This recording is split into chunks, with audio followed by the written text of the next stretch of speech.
What's up, everybody? Welcome back to Chuck's Knives. Hope y'all are having a great day.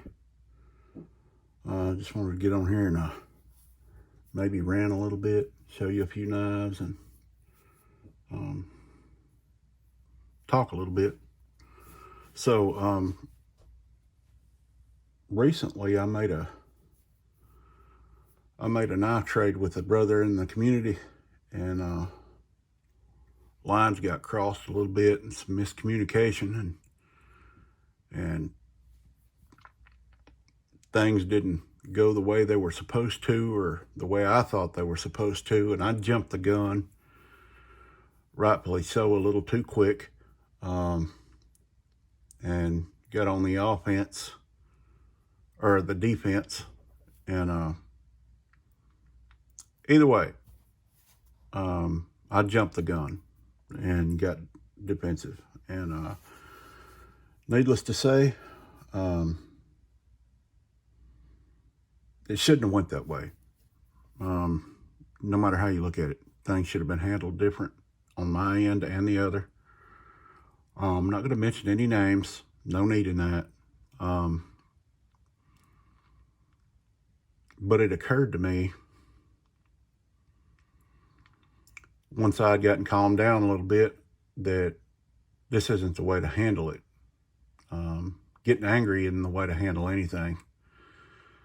So reached out and touched bases with the other party, and just tried to mull things over and make things right. And the biggest part of that was being willing to forgive.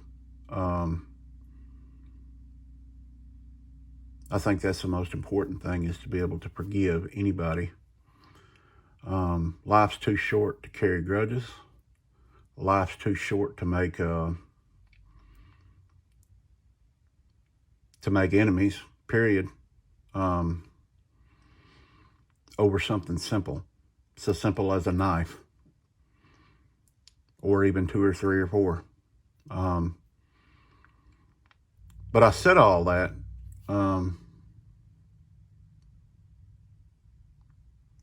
just to kind of let anybody that knows that all is forgiven, all is well, everything's going to be made right, and there are no grudges, all love. That's all it is, just a whole bunch of love. And I love my brothers in this community, and it has been very beneficial to me, and kind of let's see, how do I put it? It has been very inspiring to me, some of the relationships I've built in this community, in this brotherhood. And so I'll cherish that forever. And I do not take that lightly. And from a mental health standpoint, it has been very helpful, because mental health is important. But I'm passionate about knives anyway, and I always have been. I've always had a knife. Dad always had a knife. We always carried knives. I've always had drawers full of knives, even as a child and teenager growing up. I always had a knife around. So I've always been passionate about a knife. And either way, done some trading, and my brother, y'all know, one of my best buddies here in the knife community, is Brother Tim North over here at the Bearded Knife Guy. Y'all know him well. That's my brother right there, Brother Tim. And he sent me in a couple of knives, and one of these knives that he sent me was a modern, something that I'll use as an EDC knife, what I consider an EDC knife, and that's this right here.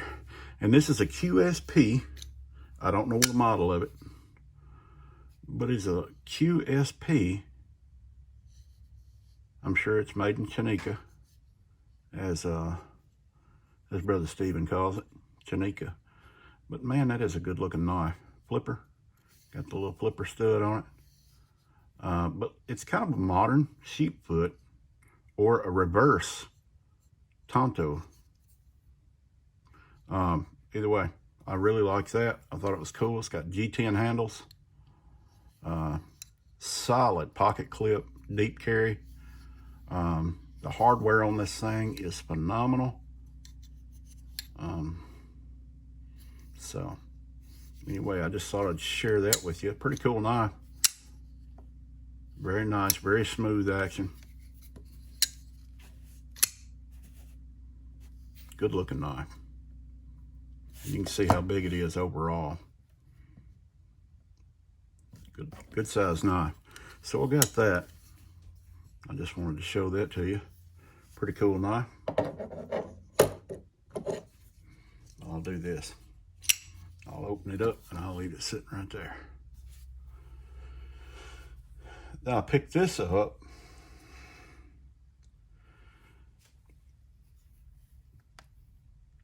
And this is a 1975 case Scout. I don't think it's ever been used or sharpened.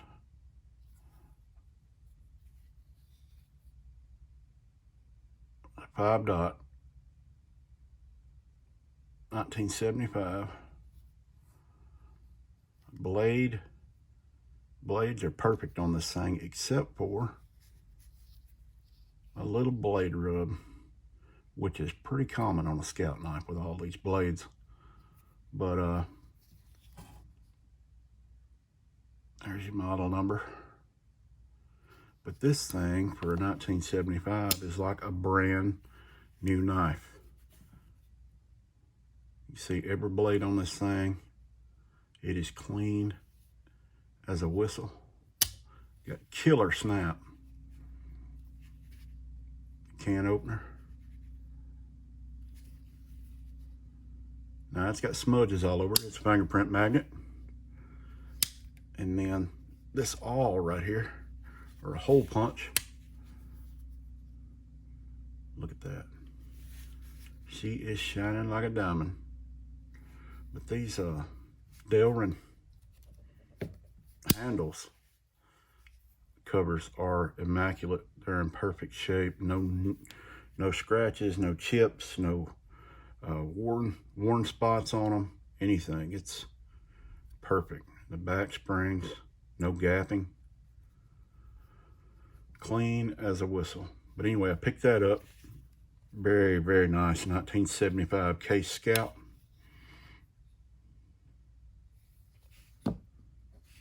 So I got that. Then I cleaned this up a couple of weeks ago. This is a Schrade Stockman. And of course I polished the fire out of it. It was all crusty and rusty and carbon covered. But you can see it says Schrade there on the shield. Schrade USA 895. But look at that. I love that clip blade, that clip point. Good snap. Of course, it's still got some oil and stuff coming out of it. It's going to do that for a while, but little sheep foot. Cleaned up pretty good. And then a little spade blade on the back. Cleaned up pretty good. I like these old things. Schrade made some good knives. Sure did. But there's that little beauty.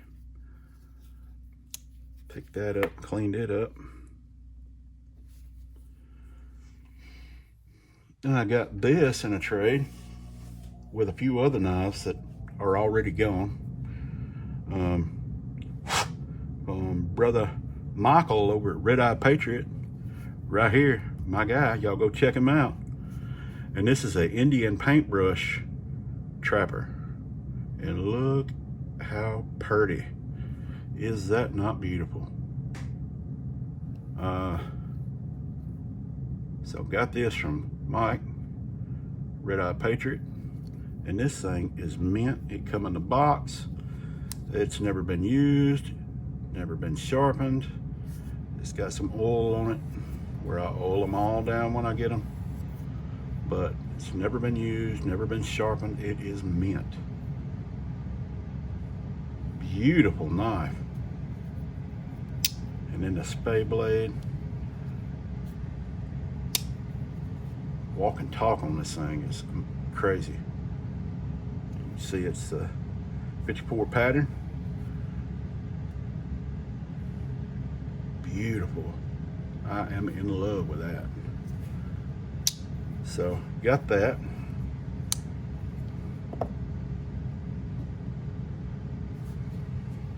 He also sent me this, and he does this himself. He is a talent, I'm telling you.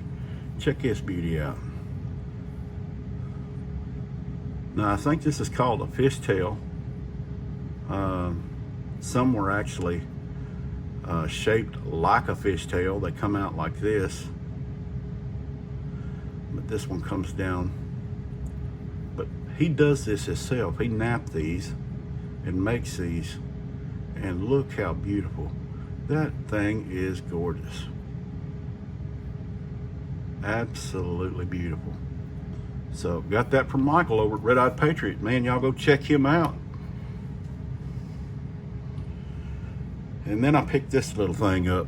I got a little jar of junk out of Dad's shed. And in the bottom of that jar of junk was this little knife, Carlsbad Cavern. And if you know, you know. Down there in southeastern New Mexico, Carlsbad Cavern. It's a little pen knife. There's some carbon buildup on the blades. Got oil on it where I've oiled it up and cleaned it up a little bit. But I'll tell you what, it took me a minute to see this little bitty thing. But a little pen knife, and it is stamped, and I doubt you'll be able to see it, but it is stamped on that tang, Western State, Boulder, Colorado. Let's see if I can. Nah, it ain't gonna show up. Western State, Boulder, Colorado. They just don't make them like that no more. But sweet little knife in the bottom of a junk jar.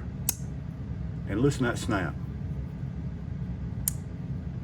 And this was, these, everybody knows, these were, when you visited back in the day, Carlsbad Cavern, when you visit these places, they'd have these souvenir knives.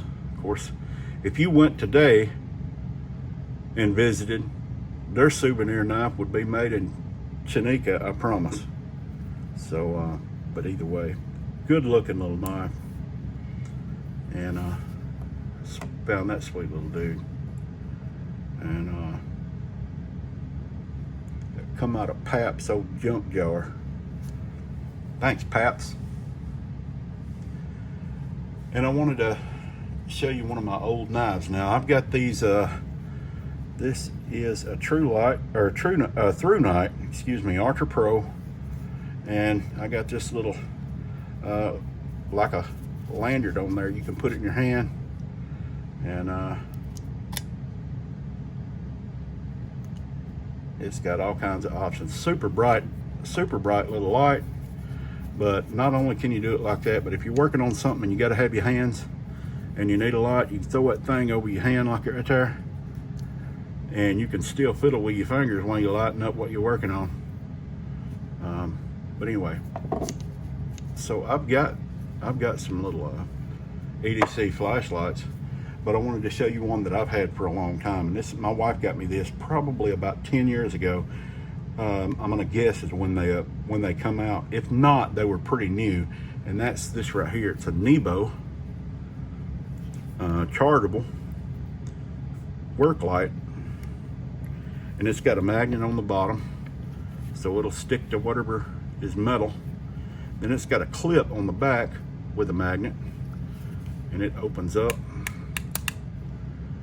And you talking about durable. Now, I've used this thing for everything. It's got a hook on top that separates from the clip. So you got a magnet, you got a clip, you got a hook, you got another magnet, and all you got to do is hit this button. And that thing will kick on and it's bright. And if you hold it, it'll dim to its lowest setting. And it'll flash when it gets to its lowest setting. You just let off of it. To brighten it back up, you hold her down, it'll brighten up, flash at its highest setting, you let off of it, it's at its brightest setting. Then you just, one click turns it back off. This has been the most reliable, hard-working Nebo Slim flashlight that I've ever owned in my life. This thing is set out in the middle of the snow. It's waterproof. It's been dropped in the sink. It's been rained on. You name it. This thing is tough. And so I've had it for close to 10 years, right at 10 years. And my wife got me that for I think it was my birthday or something, about 10 years ago. But that right there is a durable joker, and I love it. I just wanted to share that with you. Good night, good light. And one more thing I'm going to share with y'all.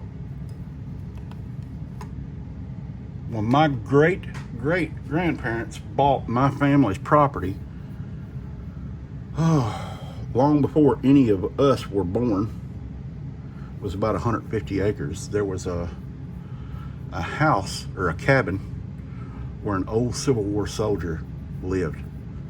And the cabin was falling down on this 150 acres, and my great-great-grandparents bulldozed this place and went through it and cleaned it all up. And amongst the stuff that was in this cabin were a bunch of Civil War uniforms, because the guy that lived in this cabin was fought in the Civil War. He lost his leg, and they threw all of that stuff down in this hole and burnt all of his belongings along with the cabin and everything else. But before, my great-great-grandmother pulled out of that hole this right here. This is a Native American piece of pottery, and while it is a beautiful piece, and it is mostly whole, no cracks, no chips, it is all there. It looks like to me that it had originally these little handles on it that stuck up right here that are gone, but they were long gone before my family got to them. But this is an heirloom piece, and it's been in my family ever since. It's been passed down. It was passed down to my dad, and then recently passed down to me. And then someday, I guess my children will fight over it, because I'm gonna tell you, it'd be tough to pick out who gets it out of 5 kids. But either way, it is a beautiful piece. It is cherished highly by my family, and I'm thankful to have it. But I just wanted to share that with you. I love all the detail that was put into making this piece of pottery. You can see the little beaded speckles around the rim of the pot. I love that. A very unique piece.